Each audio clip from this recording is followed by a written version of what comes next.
Woo! Hello. I wish that wasn't on recording. What the fuck was that? That's the new intro. Mr. Canyon Man from the hills of Augusta. Shout out Augusta. Shout out Augusta. Here we go. This is a good take. I like this. I hate it. I hate it here. As much as you hated this movie? Oh, I don't hate anything as much as I hated this movie. Welcome back to Is That a Movie? A podcast where my otherwise loving boyfriend tortures me every week by making me watch the world's worst movies. That is the hottest take so far. The worst. This movie was the worst movie you've ever seen. Yes, I literally gave this movie an F, as in failure. Yeah. I hated it.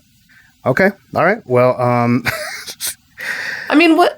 what would you grade it? A.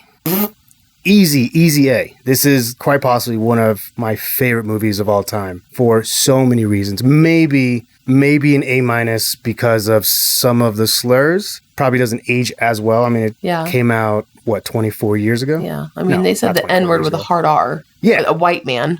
Yeah, 100%. And someone else used the F slur. So. Yeah, lots of times. So yeah, that probably doesn't age very well. But for the context, as someone from Boston, that's very, very, very realistic. It rang true to me. So yeah, if anything, that might reduce a point. But yeah, easy A. Damn. And you're giving it a hard F. Hard. The F is so hard, it's almost a V. Is that German? Almost. Fuck. Yeah, no, I mean, seriously, out of 10 stars, I'm giving it 1. And that's gracious. What's the 1 star for? Because there was one scene that I liked. Which is, what? Someone's death? Yes. It was so well done. It's like, I love when someone dies and it's not just a bullet in their temple. That's so boring and played out. Okay, sure. Throwing someone off the side of a building, spoilers, Martha. Well, the way it was done as well. The idea that you didn't expect that and all of a sudden it's a slow motion shot of his body slowly falling. And then it goes to a quick moment of Leonardo's character turning the corner and him almost falling on top of him. Like, he has to take a quick step back. And then they cut to, the ground as he's hitting the ground, which is cinematic genius. Loved that. Loved that you made us watch that. And then the blood, splatters. And I swear, it was so realistic. I swear it splattered off screen. I could see it beyond the TV. Yeah. But maybe that was the weed. I was really high. I don't know. I'll say it's a combination of both because it is really well done. It was edited phenomenally. That was a great shot, but the rest of the movie is trash. First of all, I disagree on that point. Yeah. But I will say this, just a quick anecdote.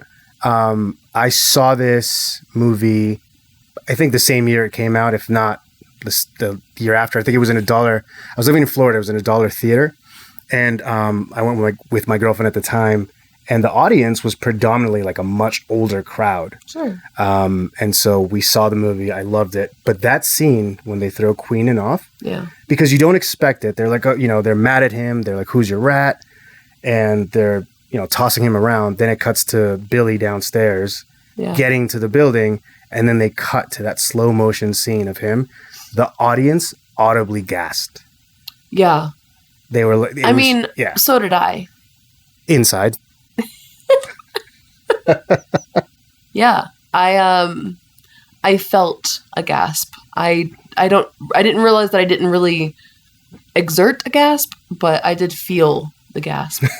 Okay. So for that, 10 seconds the movie was effective in what it was doing? It was 5 seconds, but it was great. Okay, before we go into all the things you hated about the movie, you were having trouble with the actors' names. As always. Remember when you said this? Okay, halfway through, what is happening? Dog, I have no fucking clue. Oh my God, and lower your voice. You made me have a hangover and then made me watch a 7-hour-long movie.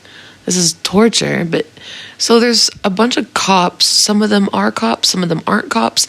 Some of them are pretend cops. Some of them are pretend not cops. I'm not sure. They all are working together, but they hate each other. I'm so fucking lost. Does the term undercover mean anything to you?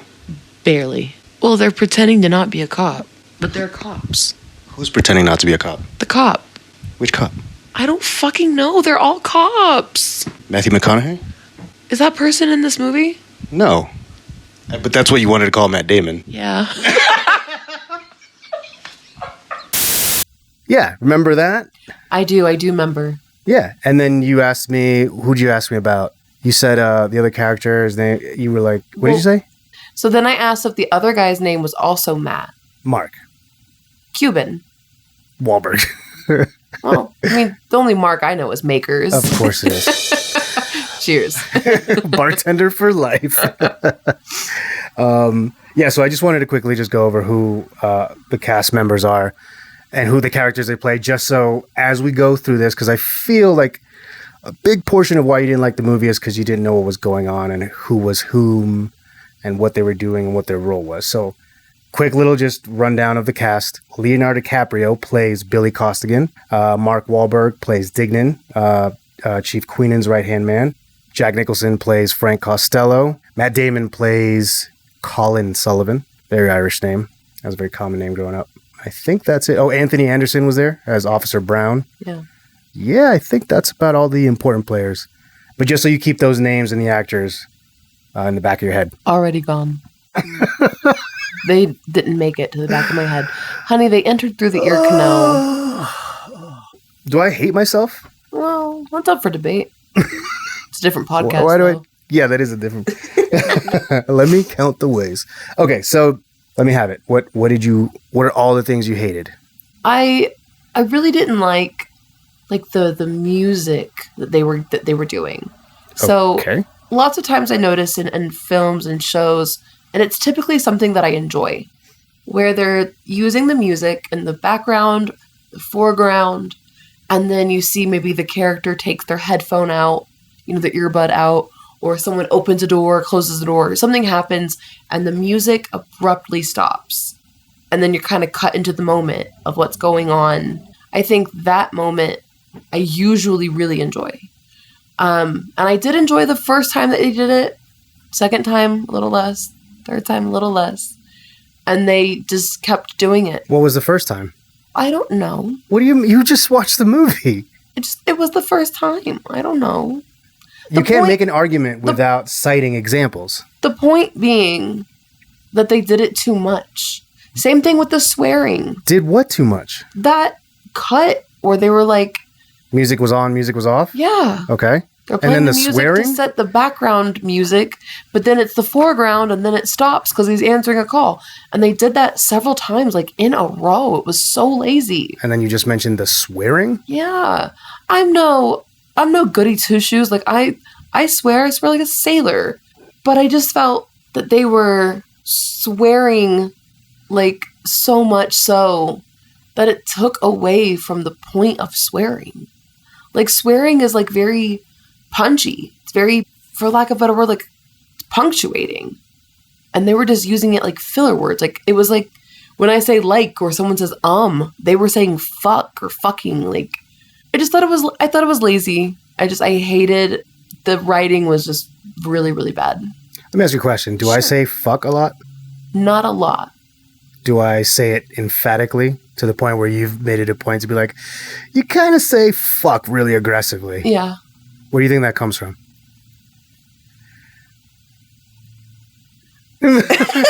Dead air. Yeah. So I forget we're not being recorded visually. I'm always serving face over It's here. an audio medium. I think it's an audio large. Okay.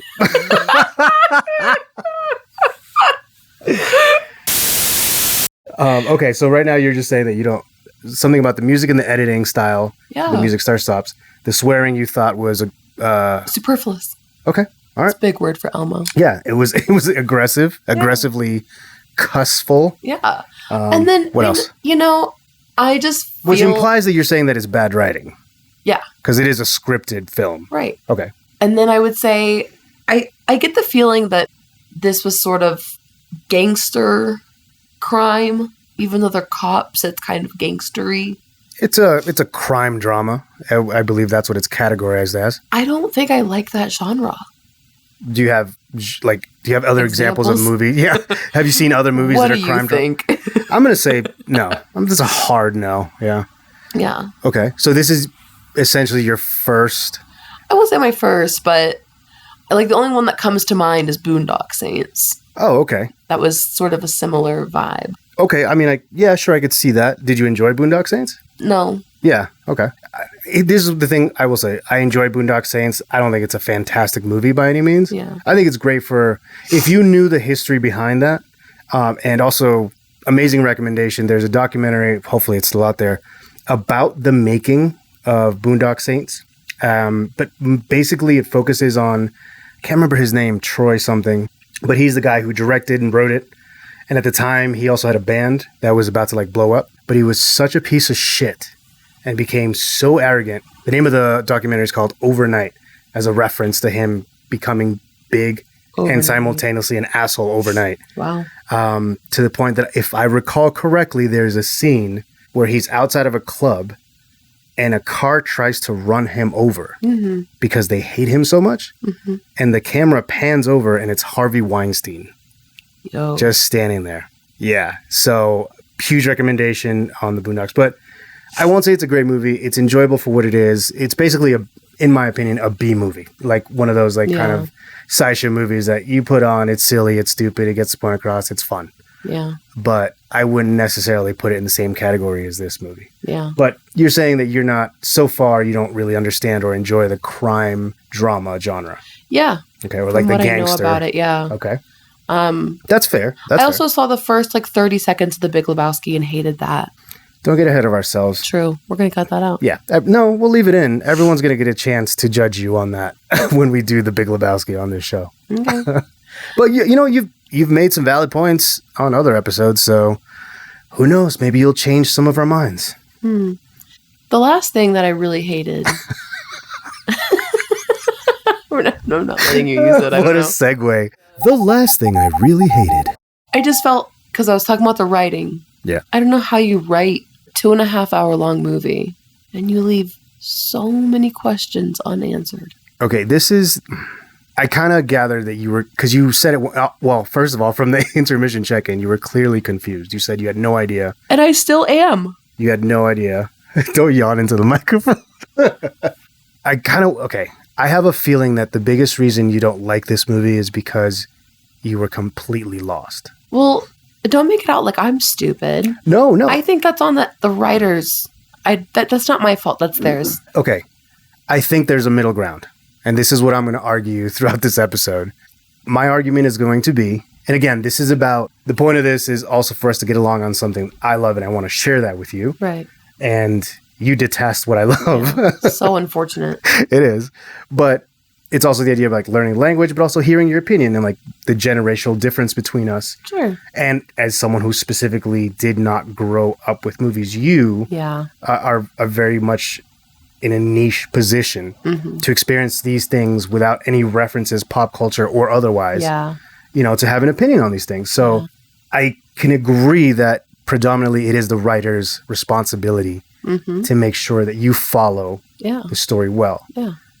But I think if you're someone who doesn't have experience with movies and what things to sort of pay attention to, even if the writing is really good, you might still get lost, especially with a very complicated plot with a lot of characters. So then at the end of the day, what you're saying is it's actually your fault for making me watch this movie because I don't have we should have watched this. We should have watched this movie 2 years into the podcast is what you're saying? Yeah. Okay. I don't know, maybe. Well, that's why I think that I have a feeling you will one day rewatch this movie, probably without me. Because you'll be curious to see if you understand it, and you're going to end up loving it. I just don't see it. Okay. Yeah. I mean, that's fair. But anyway, that's my argument. I think there's a little bit of responsibility on both. And I think also it's a cultural thing. I think... Sure. I'm not from Boston. Yeah. Very much a Boston movie. And I think that the people that made the movie... Well, first of all, the writer is from Boston. I do think that East Coast sort of culture, especially the Irish families, the Italian families. I think it rings pretty true. So that's my argument. I just think there's a middle ground, but we'll get to that in a minute. Sure. Is there anything you liked aside from Queenan's death? Not really. No, I mean, no, I think that this, as Peter Griffin would say, this movie insisted upon itself. Peter Griffin said that? Yeah, about The Godfather. This movie insisted on itself? Yeah. He said he didn't like it because it insisted upon itself. And that's my take for The Departed, is it insisted upon itself, and I don't like it. Elaborate. Well, really, I'm just thinking... It's like self-aggrandizing, like it's like it thought it was bigger than it deserved to be? Yeah. Okay. I think that there's just this thing with Hollywood where, they make a movie and they think they get 10 fucking A-list celebrities, so therefore the movie is good. Which I read a review that said the exact same thing. I'm not surprised. I wrote that review. I thought that it was just, we've got, everybody who's anybody is in this movie. Get fucked. You probably could have had B-list actors with a better movie. I mean, technically it was supposed to be a kind of a low-budget movie until a lot of people started signing up for it. And then the more they got better actors in the cast, the budget went up, obviously, because... Sure. Yeah, you got to pay their salaries. Okay, well then let me ask you this. What did you think of the accents? For the most part, it was really good. Most of the actors had it pretty down. Matt Damon and Leonardo DiCaprio did a great job. The chick, not so fucking much. You know what? I 100% agree with you. But you know what? Just like my mother would say, bless her heart. She's a very gifted actress. I love Vera Farmiga. She was in The Conjuring. 24. Oh. She was in 24? Yeah. Oh, I didn't know that. I know her from the Conjuring series. So she plays... Oh my God, that's who she is. Yeah. Is she not the bitch from 24? I don't think so, honey. It's all right. Adam West was in... Adam West was not in MASH. we have corrected that mistake. But somebody was. Alan? What's his name? Oh, Alan Arkin. No, Alan Alda. Oh, you're right. Alan Arkin was in Little Miss Sunshine. Have you ever seen that? No, is that a movie? I'm not seeing her on 24, babe. All right, well, she looks like the bitch from 24, but you're right. She's from The Conjuring. Yeah, she's from The Conjuring. Amazing. Oh, Kim Raver. Kim Raver was the actress on 24, not Vera Farmiga? Yeah. Okay. But they look alike. You have face blindness. They're the same person. They do not look the same. They look exactly the same. You thought Matt Damon was Matthew McConaughey. That's just a name thing. I don't know who Matthew McConaughey is. I don't know what he looks like. You have no idea who Matthew McConaughey is? No clue. I find that ridiculous. Literally no clue. Okay. Let me see that picture again. No. She looks more like Virginia Madsen than anyone. She looks nothing like Vera Farmiga. Look up Virginia Madsen. Oh, she doesn't. She looks more like Virginia Madsen than she looks like Vera Farmiga. Listeners, you be the judge. Vote in the comments. Yeah. Okay. So you've told me the things you don't like about the movie. Yeah. I have an idea. Okay. So for the sake of trying to teach you, I've come up with a number of questions to try and see if you yourself can figure out the plot of the movie. Guaranteed no. With just me asking a couple of questions. All right, we'll try. All right. First is, what did you think of the real footage or news footage or documentary footage at the very beginning of the movie? I don't even remember that. The buses, the police, the people hitting each other, 70s, 80s footage. It's so vaguely. I didn't know if it had anything to do with the movie. I didn't really understand. I didn't think about it because, again, it was so disconnected that I forgot all about it. Okay. You did notice that there was black children in those buses. Yeah. And the person they were interviewing at one point was a black male. Yeah. In Boston. I don't know if you know about that traditionally, but Boston is considered a very racist city. I did not know that. Yeah. At least for me, it always has a sort of subversive racism to it. Okay. And I think that's why it's kind of a gruff place because everyone kind of leans into it. And being racist, but then they never talk about racism in the whole movie. That never comes up. Okay. The beginning of that movie, do you know what it refers to, that actual footage? No. So between the 70s and 80s, They were desegregating schools. Right. In the 70s. Yeah. So they were riots from white people because they didn't want black children in their schools mixed with their white children. In the 70s and 80s, honey, I don't... Well, this doesn't shock me too much because my mom, who is the age of most of my peers' grandparents, we're missing a generation between us. My mom was in 8th grade before she had a class with a black person. Oh, wow. So doing the math, I'm like, that's, the 70s. Explains a lot about Sheila. It does. Yeah. Yeah. But yeah, so I'm familiar, and the fact that Ruby Bridges is still alive, like we're talking about, this stuff that we think is so old, and then you go, well, actually Ruby Bridges is like alive and well. I mean, I was born in the 80s and this wasn't fully put into the hands of the school committee, I think until 1988. Okay. So, yeah. So that's what that footage is about. Okay. Now, when you hear Frank Costello talking over it, because you just said for a town that's racist, they don't bring up racism. Yeah. That's where the writing comes into play. Do you know what a guinea is? Okay. No, I was very confused. Okay, that's a slur for an Italian person. Oh. Obviously, that would have been good to know, I think. They said that a lot. Well, that's what I'm saying is one of the reasons you're dismissing this movie is because you think it's bad writing. But I think if you understand what the text is actually saying, you would understand more of what's happening. The N-word is used. Right. The term... No. Okay, Mick is a slur for an Irish person. Okay. So this whole movie really concentrates on the idea of... So I can't change my name to Mickey. Fuck. I'm literally Irish, y'all. It's not always about you. Oh.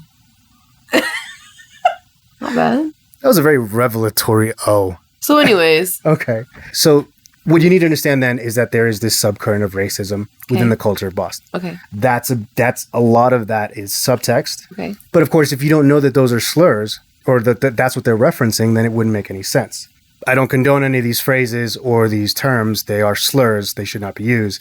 But for the context of the film, that actual footage is then representing Boston's griminess, like seeing people hit each other, the cops, a school bus with a broken window while a little young black girl smiles through it going to school now that it's desegregated. Yeah, it's coming back to me now. It then sets the mood, the atmosphere. While you hear Frank Costello's speech of, they don't give you power, you have to take it, right? If you understand a little bit of the history of Boston, there were signs, no Irish, no blacks need apply for jobs. Wow. And so the Irish then started going to church, building their communities. Everyone knew each other and became close-knit, and that's... I know what I was saying, because they have, Notre Dame, the Fighting Irish, it's a huge place for St. Patrick's Day. Yep. Why would they claim Boston as, a hub if... Now, Boston is now, Boston Celtics. It's now very much an Irish town. Yeah. But so the idea of this movie is the idea that in order to get to where the Irish got to, they had to sort of circumvent the laws to make themselves each other's allies, to give each other jobs, to give each other businesses, to help each other out. But also when you have a sociopath in the middle of it, it doesn't really work out for the people. Okay. Sure. So anyway, so that's a little bit of history of Boston in terms of, so you can understand kind of what that was about. Here's the next question. Frank Costello is a crime boss. Did you understand that he was grooming Colin beginning from when he was a child? No, I did not. So who was at the little convenience store deli restaurant place? So the scene where he goes to that little deli, which by the way, I don't know if you caught this, it's the same deli where Billy Costigan beats up the Italian guys from Providence. Okay. But it's now under, I believe, a Middle Eastern Indian man's ownership. Well, he said his name was Singh. Singh, correct. I believe Singh is an Indian name. Yeah, it is. But so at the beginning of the movie, when he flirts with that little girl and he says, have you gotten your period yet? Very disgusting. But it's meant to convey how awful of a person he is. Yeah. So that little boy that he asks him, he says, are you Johnny Sullivan's kid? Do you live with your grandmother?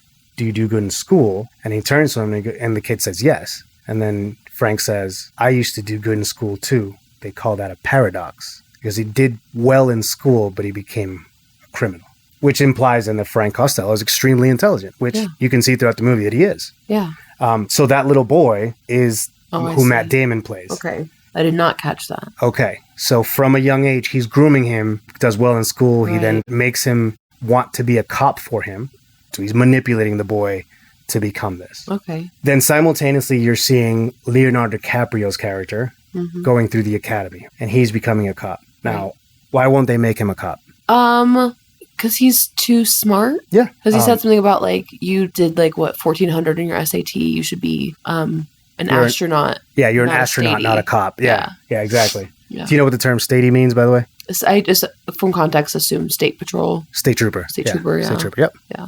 What I want to point out is that entire scene where he's in the office with Martin Sheen and they're asking him all these questions. He's like, oh, you went to Deerfield. So you were up in the North Shore and then you spend your weekends with your dirtbag uncle and father in Southie. Yeah. So geographically, what you have to understand is North Shore is pretty much wealthy. Deerfield is a boarding school and he got kicked out for hitting a gym teacher with a chair. How do you know that? They said it in the movie. See what I'm saying? Okay. So he got kicked out of Deerfield for his aggression issues. He clearly has aggression, but he's incredibly intelligent, scored 1,400 on his SATs. But what they're trying to tell him is that you have been using deception your entire life. Yeah. You've been with your mom's side of the family during the week or in boarding school trying to be proper. And then on the weekends, you'd come and hang out in the slums of Southie or South Boston with your criminal uncle and your back checker father. Okay. So he wants to prove himself. I'm going to be like my dad. I'm not going to get into organized crime. I'm going to be a cop. I'm going to overcompensate. And what they call him out for is the idea that you're not a cop. You're an intelligent kid. You have all this promise. But what they do see in him is that he's been lying to other people and to himself for a long time, that he'd be a great asset to go undercover. Right. So that's why they send him to jail. So it looks like he got kicked out of the force, went to jail, did a bid, came out and started committing crime. Yeah. And slowly moved his way up in the ranks to join Costello's crew. While at the same time that was happening, Colin, Frank Costello's rat, is going up in the ranks of the police department. Okay. And now is working with the FBI to try and catch his boss. Right. While Billy is working for his same department trying to catch Frank. Oh, okay. So they're playing... Who's Frank? Costello. Jack Nicholson. Wait, so they're both trying to get Frank. Well, Matt Damon's character is pretending to try and get Frank. Oh. Because he's his rat. He's his mole in the police department. Okay. So that's where the suspense builds. The same department has the rat and also has control over the undercover mole in Frank Costello's group. Okay. Which only two people know. Mark Wahlberg and Martin Sheen's characters are the only one who know that it's Leonardo DiCaprio. Right. Matt Damon's character wants to find out so he can tell Frank, kill him, he's your rat. Okay. But they can never find out. So that's when I want to ask you the question, did you understand the difference between 314 and 344 Washington? No. When Leonardo DiCaprio is going to go meet Martin Sheen on the roof, and then the Frank Costello's guys find out that the rat is meeting with Martin Sheen, the guy that's in their group that is an actual cop, he calls Leonardo DiCaprio and he says, yo, we're going to 314 Washington. Queenan is meeting the rat. So we got to find out who he is and kill him. Right. Queenan says, don't worry about it. I'll be okay. You go or they'll kill you. So he leaves. They throw Queenan off the roof. The shootout incites with the cops. Right. Della Hunt gets shot in the stomach. Yeah. And when we're at the warehouse, he calls him over. And he says, I made a mistake. I told you 314 Washington, but you still showed up at 344 Washington. Yeah. So in that moment, he was discovered. He knew he was the cop. Yeah. And then lastly, is Colin Sullivan gay? Do you want him to be? Not necessarily. Do you want to talk about Matt Damon's character? Well, why are you asking this? Because this is, I don't know, the 20th time I've seen this movie. And for the first time, because I remember the whole impotence thing. You did catch that, right? No. Honey, what? It's like a major plot point of the film. No, the fuck it's not. Yes, it is. Who's the father of Vera Farmiga's baby? I'm assuming not him. Okay, then who would it be? What's his name? Billy? Billy, yeah. Yeah. The guy who's in Frank's group, who's actually a cop. Yeah.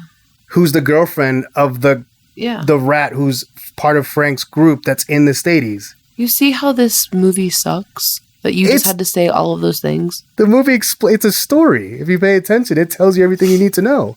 I thought I was paying attention. You literally just said that you didn't know about the impotence. Well, how would I know about that? Because the very first scene after she stays over, she's holding a banana that she breaks in half, which is symbolism. And then she says a lot of guys make a big deal out of it. It's not a big deal. And he's just quiet. Yeah. And they consistently have this thing about him not being able to perform. Which is why it's funny when he's at the shooting range, at the golf range with Alec Baldwin's character. Yeah. And he's like, how's the wedding going? It's going good. He's like, great. Because, people like a guy with a wedding ring. It means somebody can stand him.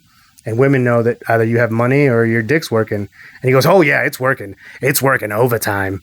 That's a moment of comedy because he's trying to overcompensate for the fact that it's not. Right.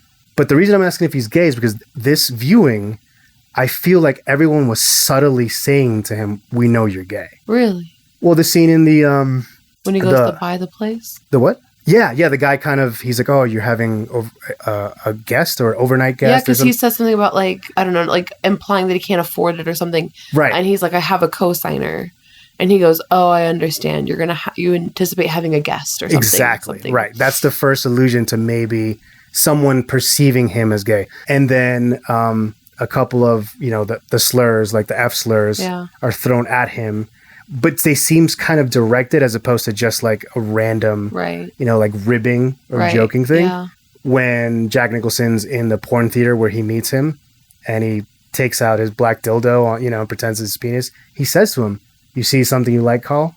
There was a couple of other phrases where it's like, oh, even Billy Costigan calls him the F word. Yeah. Almost calling him out. Like, we know that you are not only lying to everyone, you're lying to yourself. Okay. It can be seen this way. Some people say that it's just the impotency of never having to make his own choices because he's been groomed as a child. Sure. So he has no real power. Okay. Yeah, just an interesting thing. And I didn't pick up on any of that. Yeah, it's because you were stoned out of your mind. Well, you said that this is the 20th time that you've seen it. You only just now thought that. Well, yeah, because I dismissed the slurs and the cussing as ribbing for the most part because I'm used to... I grew up in an era where it was very much this was how we spoke. Yeah. This is how... So I'm just saying, it's not like I just wasn't paying attention. You also never... Well, you're paying attention about something that really doesn't drive the plot. Like the fact that you didn't know that he was impotent. Yeah. Which sort of then implies the idea that he's not the father of Vera Farmiga's child. Yeah. That it's Billy Costigan. Yeah. Okay. Well, anything else? Because I have something really cool to show you. Doubt it. No, anything else? No. Well, now with me kind of explaining all those things, do you have any questions that would clarify something? Because now that kind of dismisses your whole point of there being holes in the movie. No, where did the brother go? What brother? Billy's brother. What happened to him? Billy's brother? Billy doesn't have a brother. The guy that he was selling cocaine in Somerville or Revere with? Sure, yeah. That was his cousin. Okay, what happened to his cousin? Well, after Frank Costello told him to stop selling coke with your fucking cop magnet of a cousin, he just disappears. He lays low. Because then Billy goes into Frank Costello's crew.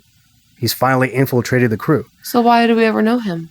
Because he's the reason he got in trouble with Frank. He was Billy Costigan's way into crime. Right. He knew his cousin was a piece of shit, and he knew his cousin could get him into trouble or in some crime factions or at least get Frank's attention. But the cousin was at a funeral.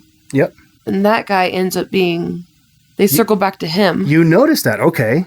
That's amazing. That's a moment... You think I'm not paying attention, but I am. Okay, yeah, Miles Kennefic. Yeah. Is who you're talking about. So...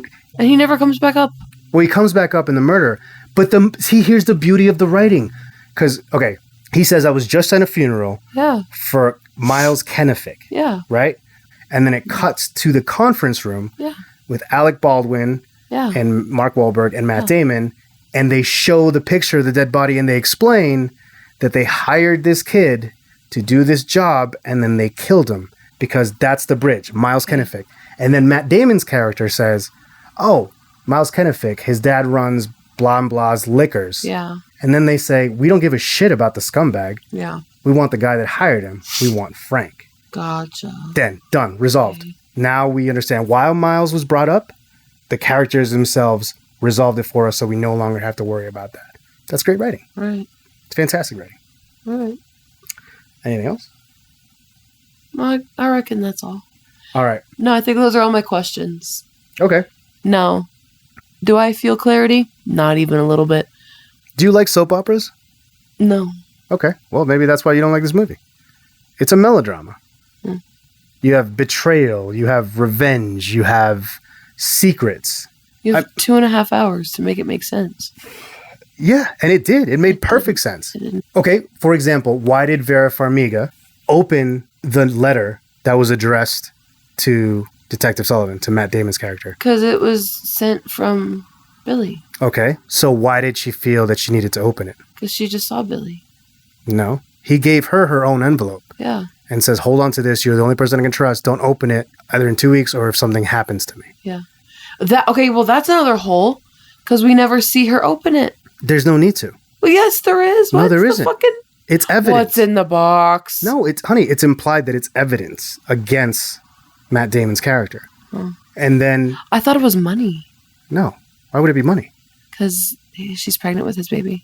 He doesn't even know she's pregnant. She never tells him. Well, we don't know who knows. We don't know who knows what. Yes, we do. That's what I'm saying. You're missing all of this. Okay, once again, why did she open the letter addressed to Matt Damon's character? Because Billy wrote it. Billy sent it. Okay, but why? What's the incentive for her to panically open that? I don't know. Because she felt that Billy was gonna fucking reveal that they were having an affair. Oh, okay. So she freaks out, and that's why she wants to listen to it. Because if it is proof, Matt Damon's going to leave her. Right. And she wants to hide that. Yeah. Because what does she say a couple of times? She lies to keep everything even keel. Right. So in that moment, that's her incentive. That's her motive. Okay. But when she plays it, she's fucking distraught with the revelation that it turns out that Matt Damon, the lead detective for the Stadies, is a criminal. Yeah. Anyway. Ready for some fun facts? Something has to be fun. Bring it on. Fun facts. Let's start with a small section I like to call The Child Said Something About an Award. That's an abomination. The fucking quote is, the child said something about a reward. I've heard it both ways. You haven't. It's from The Grinch. Not from Frasier. Are you correcting me on film right now? Yes, I told you. Episode 5. Okay. Fun facts. This movie won 5 Academy Awards. 5.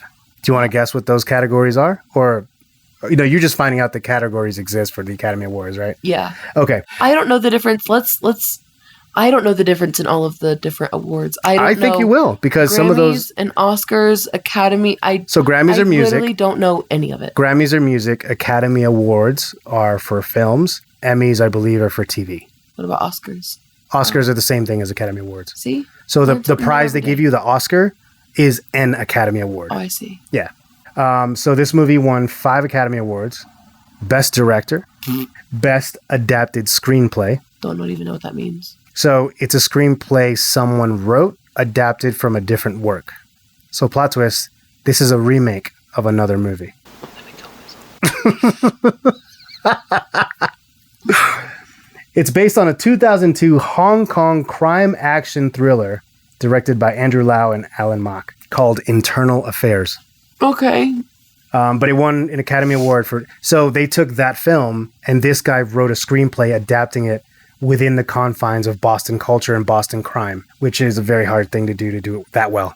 Okay. So he won Best Adapted Screenplay. Generally, what you'll hear when it comes to Academy Awards for writing a screenplay, it's Best Adapted Screenplay or Best Original Screenplay. Okay. So an original screenplay, someone just wrote it. Right. They created it. The other Academy Award was for Best Editing by Thelma Schoonmaker, whose previous works, along with the director, are as follows. And I'm going to name a couple that maybe you might know. Hugo. Do you know the movie Hugo? Heard of it. Never seen it. Okay. Killers of the Flower Moon. Never heard of it. Gangs of New York. Never heard of it. Goodfellas. Heard of it. Never seen. Casino. Never heard of it. Wolf of Wall Street. Seen it. Same director, same editor. Leonardo DiCaprio. And you like Wolf of Wall Street? No. I thought you wanted me to watch it. You said it was good. I don't recall that. Okay. Okay. I made it up. Best Supporting Actor, Mark Wahlberg. Okay. And its final Academy Award, Best Motion Picture of that year. This movie won the Best Movie of the Year. Were there no other movies in 2006? I'm so confused. In the words of Bree, movies can win the Academy Awards. Oh, yeah. This movie won Best Picture. This won the top prize at the Oscars. What's wrong with me? Yeah, I mean, that's what I'm asking myself. I'm doomed and I'm destined to just not be a part of pop culture, I guess. Baby, this is it's a learning curve. It's a learning curve. It's steep. It is steep. It is steep. It is steep. Because this is from a very prolific director. I mean, Scorsese makes movie after movie. He has not stopped for a long time. I don't think we'll ever see Taxi Driver. Okay. I don't know if you'd enjoy it. Maybe. We'll see. We'll see how this venture goes. But yeah, he's been making movies for a very long time. A lot of things to this movie that appeal to people who love movies is the idea that it's really, really well done, especially if you notice why he does certain things or how he's done certain things for that movie. Okay. For example, I'd like you to grab your phone and I'd like you to take a look at the pictures that I sent you. So earlier today, I sent you about 11 pictures and I asked you not to look at them until we were recording the podcast. That's true. Just start with the first one. Okay. And I want you to tell me if you see any... It's just Matt Damon's ass. Oh, wrong folder. You're gay. That's why you think Matt Damon is gay, because you're projecting. Oh, wow. Okay, I want you to see if you notice a pattern with all of the pictures. So these are all random scenes from the movie, but they all have one thing in common. The X. Yep. Do you know what it signifies? A cross? Marked for death. Oh, I don't know what that means. Directors will sometimes use visual cues to foreshadow something. And what Scorsese decided to do, which is a reference to, I believe, a 30s movie, Scarface, okay, where the director also, I think it was Howard Hawks, uses X's to mark people that are going to die. So throughout the movie, you'll see X's that are around characters that are going to die. All right, well, here's the thing. That's neat. It is neat, but here's the thing. It works subliminally. It doesn't work. Like, if now that you know about it, of course, you're going to notice it. Oh, that's cool. But what your brain receives all this information, right? Sure. You can then use a motif, a pattern to subliminally send a message to the viewer of like, hey, pay attention to this. Something's going to happen. Okay. So, yeah. Isn't that cool? Yeah. Best director, Martin Scorsese. Still up for debate. You're like, no, it's not. He won the Academy Award. Scorsese wanted to shoot in Boston, but a lot of it, because a lot of it was shot in New York because of a tax credit that New York gave. Right. But then after this movie, Boston changed their tax credit to higher than New York. So more films were made there after this movie. Wow. This is crazy. Originally, this remake was planned with Brad Pitt as Colin Sullivan and Tom Cruise as Billy Costigan. Is this like the Robin Williams thing? Are you mad now? No. I think Robin Williams as the Joker in Tim Burton's Batman? Yeah. Still mad about that? So mad. Triggered? So triggered. We're going to get a drink after this. No, I'm thinking I don't like Tom Cruise. A lot of people don't like Tom Cruise. But I love Tom Cruise, for the record. But the other one. Brad Pitt? Brad Pitt, yeah. I think he could have been in this movie. I think he could have fit. He actually bowed out. He became a producer on the movie because he felt that whoever played Colin Sullivan should be a little bit younger. He thought he was too old for the role. Wow. And so he bowed out, became a producer, which, good for him, made a shit ton of money off of this movie. Yeah. By the way, the budget was $90 million, and I believe it made almost $300 million gross. That's awesome. Yeah. All right, well, let's keep the fun alive. Baby, the fun died the second you hit play on that fucking movie today. Are you kidding me? Do you want to play today's game or not? Well, something has to be fun. God, come on. This movie was a little fun. No. Okay. All right. Well, we're going to play today's game. It's called Commonwealth Breakdown. The way that this game works is I will be giving you 2 to 3 definitions in a row, each pertaining to a specific word. If you guess the correct words and you put them together, your answer will be a town in the Commonwealth of Massachusetts. Okay. Each definition is worth 0 points. Only the town or city, if guessed correctly, are worth a point. Some might be definitions of homonyms to help you get the correct answer. First question. I'll give you a space after I read the first definition to tell me what that word is. and then I'll give you the second definition, and then you have to put them together. Okay? A small stream. River. Try again. A brook. Correct. A straight or curved continuous extent of length without a break. It seems a more complicated thing to define. One side of a square if you draw it on a piece of paper. A line? Yep. Brookline? Correct. Brookline, Massachusetts. Oh. It's not Brooklyn. Nope. Brookline. All right, question number 2. The homeland of pimento wood, reggae, Rastafarianism, and Bob Marley. One more again? Wait. One more again? Jamaica? Yes. Okay. The second definition is not decorated or elaborate, simple or ordinary in character. Plain? Jamaica Plain? Correct. Guess who's from Jamaica Plain? Oh, JP. Yeah. That's where I was born and raised. Spoilers, Martha. Okay, next one. Question number 3.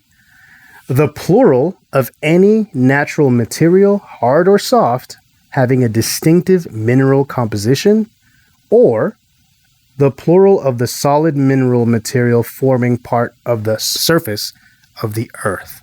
Sounds very convoluted. It's actually Rock? correct, but plural. Rocks? Yep. And then the verb to put or hide underground. What do you do if you hide something underground? You dig? After you dig it, you then... Bury? Yep. Roxbury? Correct. That was the name of the street that I was born on. Well, I wasn't... You were born on the street? That explains a lot. I was born in a hospital. You were born on the street? Wait, you seem sad now. Were you? No. Oh. Good luck editing that laugh. No, that one's staying in. That's staying in. That killed me. Wait, what do you mean? You that's where you were born? Yeah, well, okay. So I was born at a hospital like most. Yeah. Like most babies. But the house that my family lived on, once I was born, I lived on for the beginning 7 years of my life was Roxbury. Oh, wow. That's odd. Yeah. I went to a middle school in Roxbury. It was one of the most dangerous so was where I'm from back in the 80s and 90s, but Roxbury was a pretty rough place. Yeah. Yeah. My mom cried the whole time I had a play date with a black girl, so pretty rough there too. Is your mom from Boston? No. God. She's from Louisville. Louisville, Kentucky? Nope, that's Louisville. Okay, that's what I thought. I thought Georgian. I thought you said you didn't know how to read. Louisville, Georgia. Oh, there's a Louisville, Georgia? Yeah. But it's still spelled the same way as Louisville? Mm-hmm. Yep. But it's pronounced Louisville. Number 4. First word, a yellow oval citrus fruit with thick skin. Lemon. Correct. Second word, to move a spoon or other implement around in a liquid or other substance in order to mix it thoroughly. Stir. Lemon stir? Correct. Okay, number 5. A building equipped with machinery for grinding grain into flour. A mill? Correct. And the second word is a unit of weight equal to 2,000 pounds. Ton. Milton. Correct. All right, number 6. A device used to record or stream video live over the internet as a form of communication. Camera? Phone? You're very close with camera, but Recorder? it's the version we use for specifically a computer over the internet. Cam? Correct. Second word is a structure carrying a pathway or roadway over a depression or obstacle, such as a river. A dam? A structure carrying a pathway or roadway. A bridge. Yes, a bridge. Cambridge, yep. I just kept reading it over and over. I just read it like 20 million times. You just get louder and louder every time. Every like time. My dad during math problems. Yeah. How do you think I got so good at math? I keep getting louder and louder, but lower and lower to the ground. Like I'm just giving up. Like I'm having a heart attack. This is an audio medium. Next Number word. 7. To step up the number of revolutions per minute of, often used with up and in reference to a motor. Rev? Correct. The organ of hearing and balance in humans and other vertebrates, especially the external part of this. Ear? Rev ear? That's close. Revere? Revere. Yeah, there you go. Revere, Mass. Number 8. Having a small upward extension or elevation or of less than average height from top to bottom or to the top from the ground. What? Yeah, until I looked at the definition of this word, I realized it's kind of difficult to define this. Just read it again. I'll get it. What happens when you smoke weed? You get... High. What's the opposite of that? Low. There you go. See? All right. And the second word is the faculty by which a person decides on and initiates an action. The faculty? The faculty by which a person decides on and initiates action. Faculty by which someone decides on. According to some... Choice? Close. According to some, what differentiates us from animals. Free... Class? Choice. Free... Luigi. Free... Free Palestine. Uh-huh. All of those are incorrect but true. Free choice or free... what do other people say? Oh! You have Leonardo DiCaprio's first name in this movie. Will. So what's the town? Lowell? There you go. That's pretty close. Lowell. Ew. I hate that name. Lowell? Yeah. Get a new name. Okay, this one I believe is a 3-parter. So these are the last 2. A hinge, sliding, or revolving barrier at the entrance of a building, room, or vehicle, or in the framework of a cupboard. Door? Yep. I don't know why I said cupboard that way. Cupboard. Flight attendant. A flight attendant. Okay. It's door? Door. Okay. Second one, the front surface of a person. Chest. Correct. Used as the object of a verb or preposition to refer to a female person or animal previously mentioned or easily identified. Her. Correct.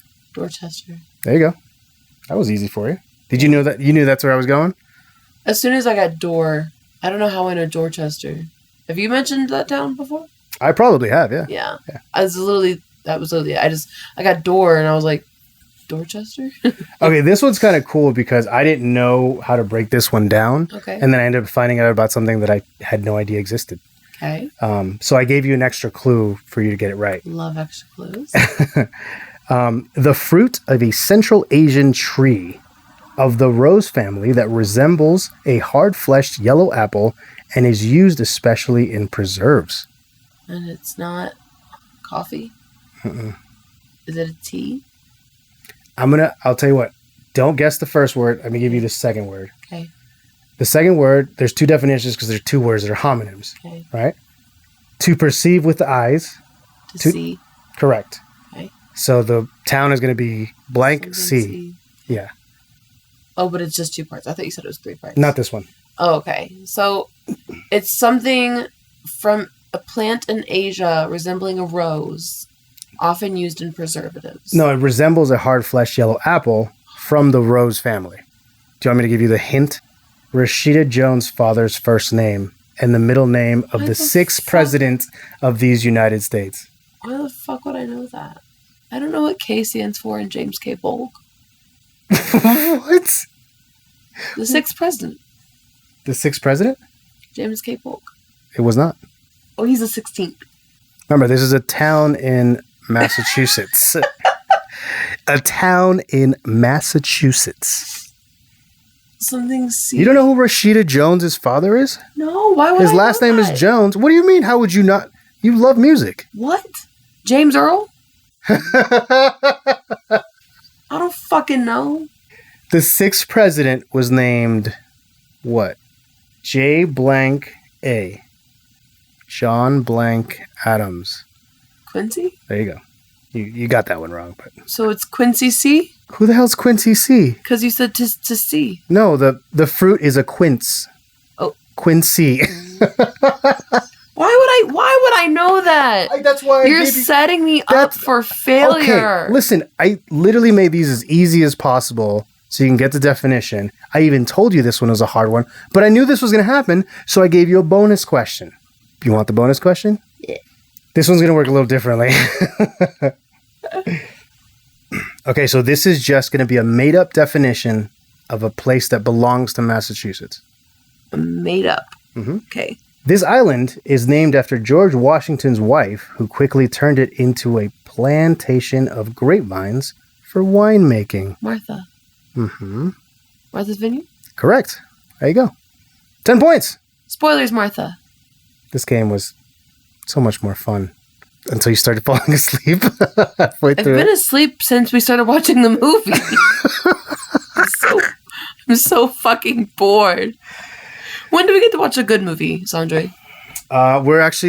Let's announce the next movie before we go into our review section. Our next movie will be Johnny Utah, rookie FBI agent, is tasked to track down the ex-president. Says it's time to rock and roll. We are the ex-president. A group of armed bank robbers who have taken 27 banks in 3 years. You want to nail the bank robbers and be a big hero. Definitely. When Johnny goes undercover Special Agent John Utah, day number 1 in L.A. Welcome aboard. to discover their identities, he teams up with a group of surfers that take him You still haven't figured out what riding waves is all about, have you? under their wings It's a state of mind. It's that place where you lose yourself and you find yourself. and teach You him don't know it yet, but you got it. It's right there. the way of the waves. Feel what the wave is doing. Then accept its energy, get in sync, and in charge with it. I can't describe what I'm feeling. Johnny has his own demons. Don't you, Johnny? You two have produced exactly squat, during which time the ex-presidents have robbed 2 more banks. This was never about money for us. It was about us against the system. Starring Ronald Reagan, Jimmy Carter, Lyndon B. Johnson, And give me a fucking break, I am God! and Richard Nixon. When you shoot, you don't miss. Johnny Utah Don't fire! will discover what he's willing to sacrifice Adios, amigo! for the love of the surf. Caught my first tube this morning. Point Break. Why don't you start off with our segment of relatable reviews? Because obviously you thought this movie was awful. You said already 1 out of 10 stars. So why don't you read me a good review you found that gave this movie 1 star? Yeah. So I have a couple. This one was actually written on your birthday, so I think that's fortuitous. Are you going to put my social security number on the podcast too? Yeah. This movie epitomizes the cultural and moral decline of America. It has no artistic value, and it's just a long string of blood and murder. It relies on some very cheesy cliches. First, not only is it a cop movie, but it's a cop versus cop movie. How boring. Second, buckets of blood. Gross. Wow. Third, they loaded it up with some of the best male actors in the world and got them to just regurgitate a million F-bombs. Come on, man. Fourth, throw in a romance spy story. Ugh. Wait, what? How did the critics and public give good ratings to this movie? Overall rating? Pathetic. Wait, what bi story? Yeah, because it was kind of a bi story. How was it a bi? Who was bi? Matt Damon. But is that what he's referring to, you think? Nope. I did think that I don't want to read this whole entire review, but I thought this line in it was pretty funny.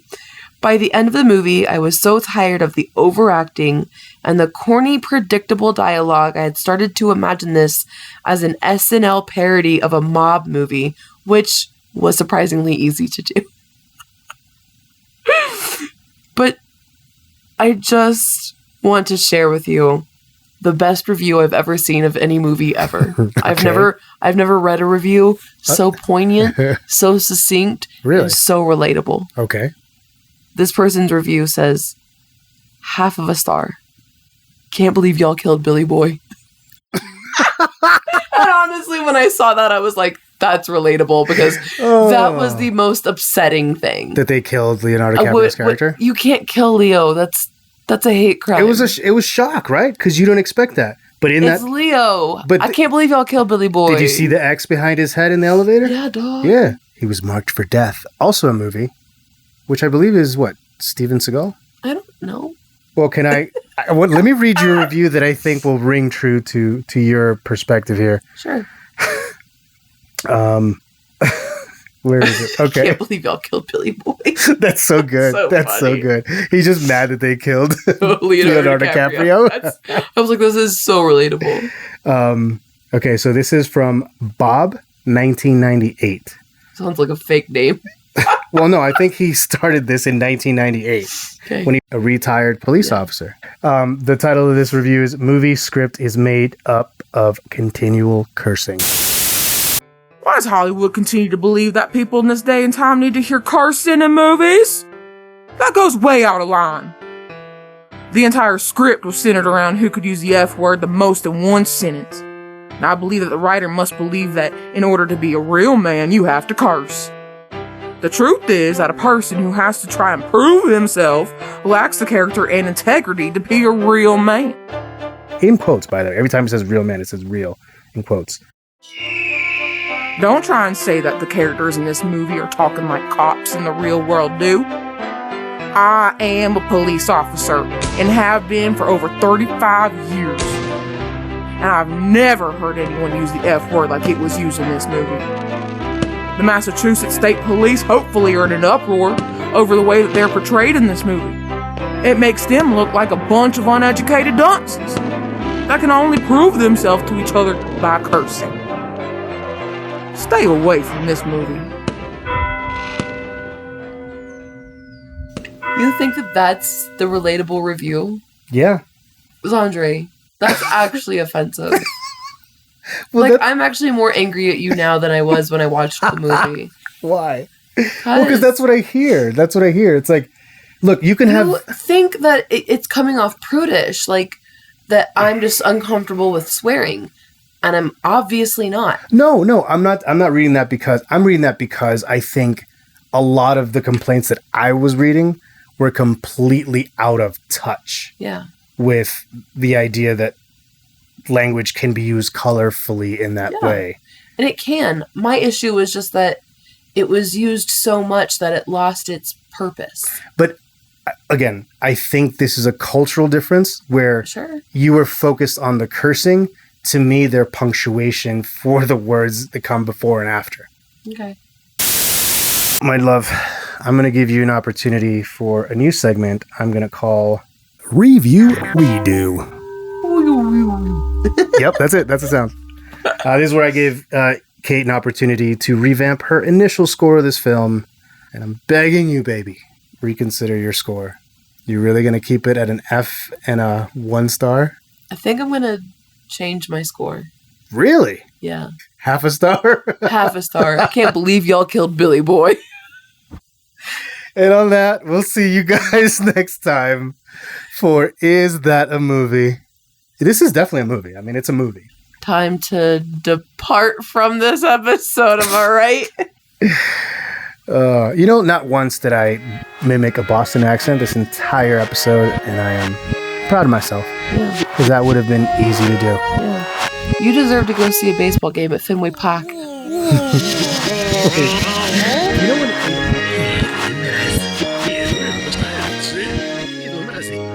Park the car in Harvard Yard.